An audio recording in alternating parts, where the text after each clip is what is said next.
Les jeunes musulmans devraient faire très attention aux prédicateurs et aux imams qui les écoutent sur Internet. Je vais vous expliquer une chose, c'est vieux comme le monde. Quand on est jeune, on est persuadé que son prédicateur ou imam fétiche dit que des vérités, soi-disant, il est sur la bonne voie, il suit le Coran comme on veut, les hadiths et la sunna comme on veut, etc., etc. Bon. Sauf que, quand vous allez grandir, pour certains d'entre vous, déjà vous allez vous rendre compte que ce que cette personne vous enseignait n'était que des balivernes, c'est-à-dire des mensonges, des demi-vérités, des contre-vérités, des paroles fausses, prononcées par des personnes aussi ayant des lèvres fausses, comme dit le prophète Daniel dans l'Ancien Testament, ou le Nouveau, je ne sais plus, bref. Et vous allez aussi découvrir à un moment donné que un certain nombre de ces personnes vont vous lâcher, un peu comme on abandonne un chien, un petit chien sur une aire d'autoroute. Je m'explique. Vous avez plein de prédicateurs du jour au lendemain qui changent. Les musulmans tout de suite, il a peur, il a subi des pressions, etc. Ça, c'est ce qu'on se raconte pour dormir tranquille et se conforter dans le fait qu'on est soi-disant dans la vérité, dans le haqq, etc. La plupart du temps, ça marche pas comme ça, ce n'est pas vrai. Les gens, en fait, évoluent tout simplement en fonction de leur maturité, de leur progression dans l'univers de la religion, dans leur découverte d'autres interprétations des textes et ainsi de suite. Par contre, là où je suis d'accord avec vous, c'est qu'il est quand même assez déplacé, voire abusé, d'avoir embarqué, voire radicalisé dans un islam très orthodoxe et sectaire parfois, des milliers de millions de jeunes, et puis du jour au lendemain de les abandonner, sans faire de mea culpa, et eux ne comprennent pas. C'est humain. Ne comprennent pas ce changement, et vous les appelez du tout au tout. Vous avez des imams en France dans les années 90-2000 qui ont appelé massivement les femmes, les jeunes femmes musulmanes à porter le voile, à leur expliquer en long et en large, mais dans tous les prêches du vendredi, qu'il fallait porter le voile. Et du jour au lendemain qui explique qu'il faut retirer le voile. Alors, bon, je veux bien écouter ces interprétations, mais à un moment donné, il faut quand même se rendre compte aussi que quand on a été un des acteurs qui ont le plus appelé par exemple au voile pendant des années et faire marche arrière à un moment donné, ce serait peut-être bon non pas de mépriser son propre public en lui disant mais vous ne comprenez rien de l'islam, vous êtes des guignols, vous ne comprenez rien de la langue arabe, vous ne connaissez pas dans l'ulama, et moi oui, nanani, bon. Ce mépris, qui est, bon, si on faisait une analyse un peu marxiste, un mépris de classe par ailleurs et de pseudo-intelligence, conforte, que vous le vouliez ou pas, des jeunes dans leur ultra-orthodoxie. Et moi, je voudrais dire une chose à tous ces jeunes qui nous écoutent. Ne vous laissez jamais embarquer par un imam ou un prédicateur dans un madhab, dans une école, dans une madrasa, dans une interprétation du Coran figé et ainsi de suite. Ces gens ne sont pas la vérité. Ils ne sont que de vulgaires petits acteurs d'un pseudo-islam de France qui n'existe même pas, qui donnent une interprétation dont ils ne sont même pas les propriétaires eux-mêmes. Ils se contentent de répéter comme des perroquets ce que tantôt Ibn Kathir, Ibn al-Taymiyyah, ou Abd al-Wahhab, ou Abu Hanifa qui a écrit 0 livre par ailleurs, puisque les musulmans sont encore persuadés en 2024 que l'ouvrage Al-Fiqh al-Akbar aide Abu Hanifa. Aujourd'hui on sait que c'est faux, mais enfin bref. Donc voilà, des interprétations vieilles comme le Moyen-Âge qui sont présentées encore comme des vérités.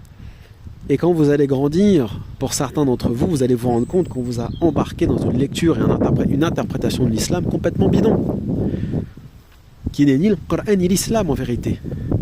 Et toute cette codification dont je critique maintenant ouvertement, non pas que je ne le faisais pas avant, mais vous savez, dans notre communauté, c'est toujours très difficile d'aborder ces sujets. Je pense qu'à un moment donné, il ne faut plus non pas avoir peur ou plus être gêné, il faut dire les choses, il faut faire, entre parenthèses, son coming out, comme diraient certains, c'est-à-dire assumer le fait que, voilà, il y a un certain nombre de choses qui ne vont pas dans nos interprétations, dans nos ouvrages, dans nos textes, et il faut le dire. Refuser de faire cela, c'est emprisonner encore et encore des générations entières qui vont se réveiller seulement quand ils auront 40, 50 ans, et eux-mêmes, parfois, ont embarqué leurs propres enfants dans cette interprétation de l'islam. Ça ne s'arrêtera jamais, en fait.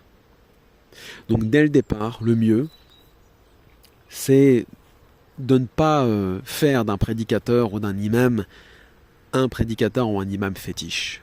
Vous ne pouvez pas savoir à quel point on entend des choses stupides dans les prêches que j'écoute sur internet des fois, que j'écoute entre parenthèses. Il n'y a pas longtemps, j'écoutais par exemple une prédicatrice, complètement stupide, je suis désolé, qui disait on devrait accepter les filles voilées à l'école, regardez mes frères et mes sœurs, on accepte bien les homosexuels à l'école. Les homosexuels à l'école. Bien sûr, l'homosexuel, quand il va à l'école, c'est écrit sur sa tête qu'il est homosexuel. Vous voyez ce genre de stupidité qu'on peut entendre dans les prêches de toutes les mosquées de France, même des gentils, des méchants, des salafistes, tout le monde. Donc, vraiment, les musulmans, je comprends pas. À part donner le bâton pour se faire battre, je vois pas où est-ce qu'ils vont.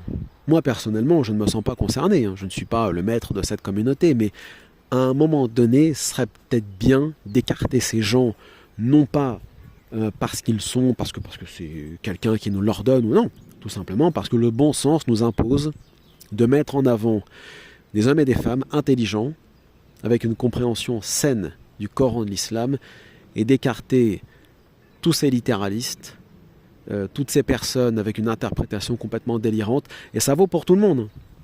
Ça vaut aussi bien pour les wahhabis, que les ikhwani, les frères musulmans, que pour les tabliris, que pour les soufis maraboutistes qui viennent embarquer les musulmans dans des interprétations gnostico, ésotérico, bidons, qui n'existent que dans leur tête. Voilà, le soufisme à 90%, c'est du grand n'importe quoi, sans aller jusqu'à dire que c'est du shirk, mais ça en est quand même, parce que Dieu, dans le Coran, ne nous a rien révélé qui relève du batin, c'est-à-dire de la gnose ou de l'invisible à trouver, à cacher à travers les sphères des voiles.